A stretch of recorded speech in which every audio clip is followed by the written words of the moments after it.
שלמעלה שסיינו אלוהים מן יובי עזרא עזרא ממדן לשמיים בארץ.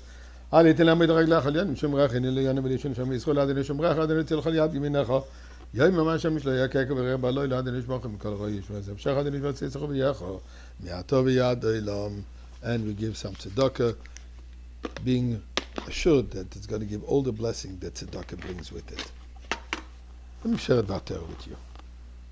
The beginning of the parsha this week is B'chokosai Telechu, where God promises, you follow my statutes, you follow the mitzvahs, I promise you all the wonderful good. Among the things that he says, V'shaftem levetach ba'artzachem, you will be living, you will be present in security in your land. You'll be living freely, comfortably. No fear of any attacking, no fear of any wars, any dangers. And it continues, V'nosati sholem ba'aretz, I will bring peace in your land. V'shchaftem ve'imachit, and you will be sleeping, you'll be lying down without any fears. It seems to be redundant. V'shaftem levetach ba'artzachem, you will be living in security, means there will be peace. There will be no strife. Why is he repeating when Sati Shalom Ba'aretz, I will give peace in your land?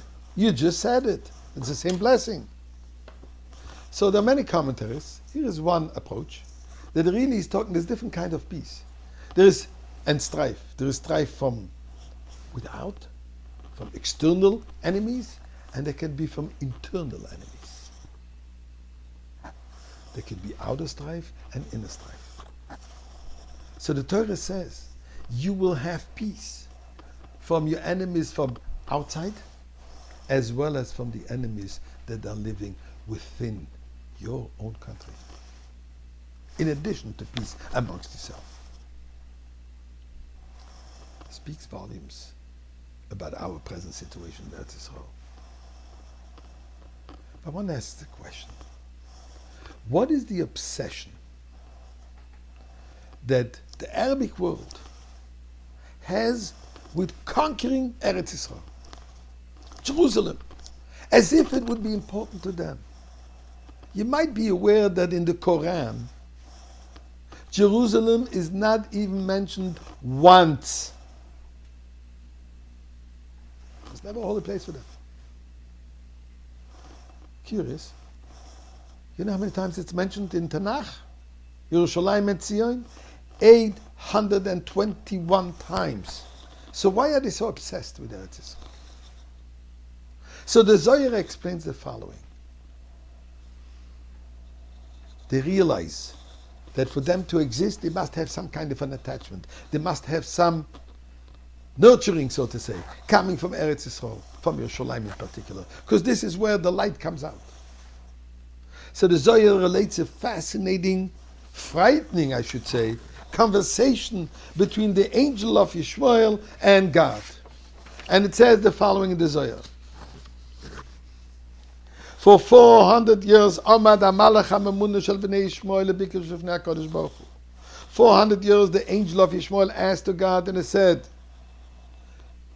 whoever was circumcised in your name deserves some reward. So God says, yes.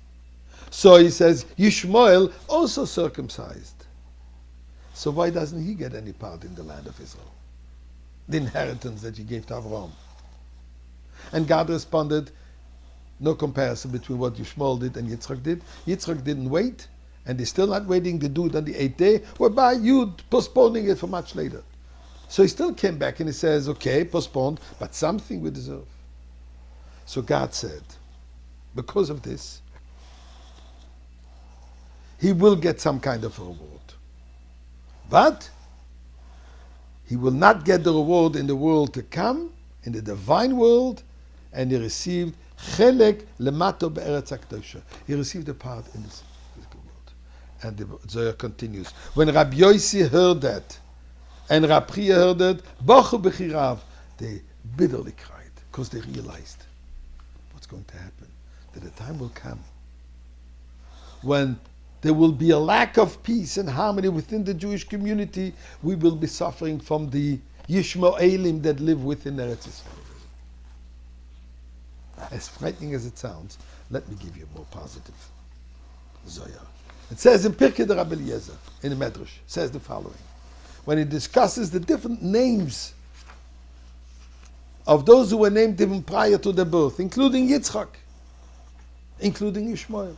Because as it says by Yishmael, you should call him Yishmael. God said, the angel said to Hagar, Ki shama Hashem el onyech. God has heard your plight.